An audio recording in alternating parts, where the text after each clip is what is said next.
CAAT had an interesting beginning, actually, in that the animal rights movement, led by, at that time, Henry Spira, was looking at how cosmetics are tested and was forcing the cosmetic industry to look at itself. As a result of a campaign that Henry had where he himself dressed himself in a bunny costume and created a huge impact, Rockefeller University got funded to do a project on eye.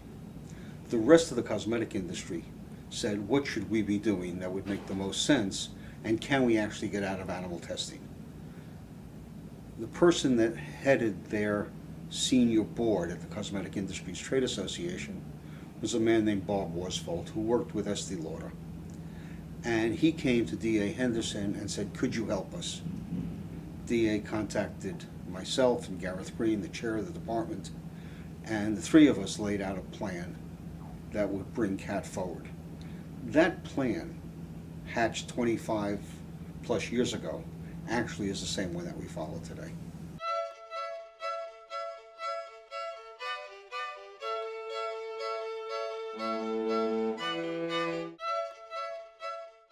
CAAT's major accomplishments, I believe, have to do with gaining the acceptance for the idea of alternatives.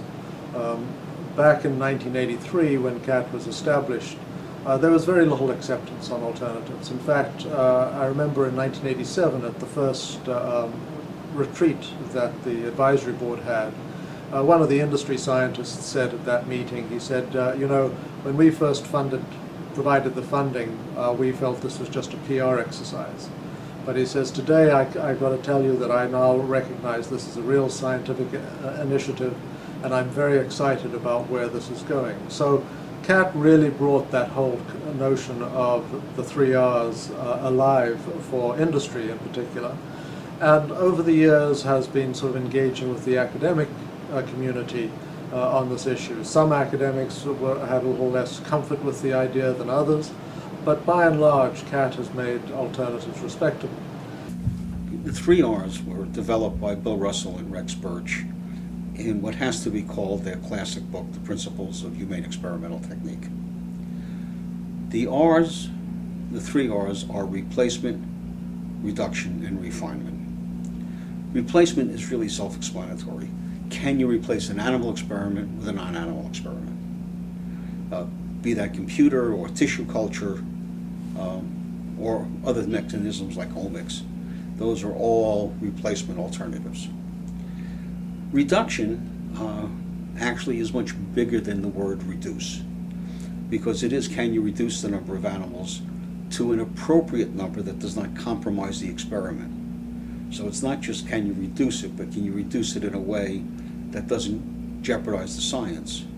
But reduction really has a broader context of make sure that the experimental design is proper, because when you get better experimental design, the results you get are more meaningful. And then refinement deals with the issues of pain and distress. Can you reduce or eliminate pain and distress in an animal protocol that would not change the results, but clearly reduce it? So can you terminate an experiment early once the data that's necessary has been achieved? Can you do it a different procedure so that you don't induce any pain? When I started at CAAT, the word alternatives was clearly a no-no. And it had been, I think, because the way alternatives were described by the animal welfare community really meant the 3 R's, as opposed to the general use of the word alternatives that suggested that you either use animals or you don't use animals. And so that was always a problem. 3 R's, on the other hand, I think had much greater success. And at least in the time that I was at CAAT, I could see greater acceptance over the years. And now in my position at ILAR, where I work more closely with the veterinary community, the lab animal people, with animal care and use committees, and I've seen the emphasis increase over the years on the 3 R's. I mean, it's included in so many articles that people write for ILAR Journal. I see it in animal care and use protocols specifically mentioned. In many of the reports that we write at the Academy, our committees are insistent on putting the 3 R's in there because it has become accepted, widely accepted within the scientific community. For most of the scientific community. There are still exceptions, people who feel that the 3 R's are an apology for using science, and I think that's clearly a minority now, but there still are some out there. And I think the other big change is that graduate students coming up in the ranks now who are going into animal research have been hearing about the 3 R's from a very early period in their careers. What we have achieved at one level is to legitimize the science of alternatives.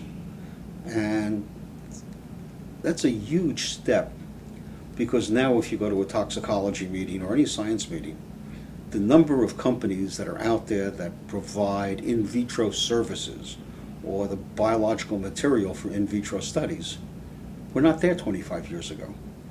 They're really there because we legitimize the science.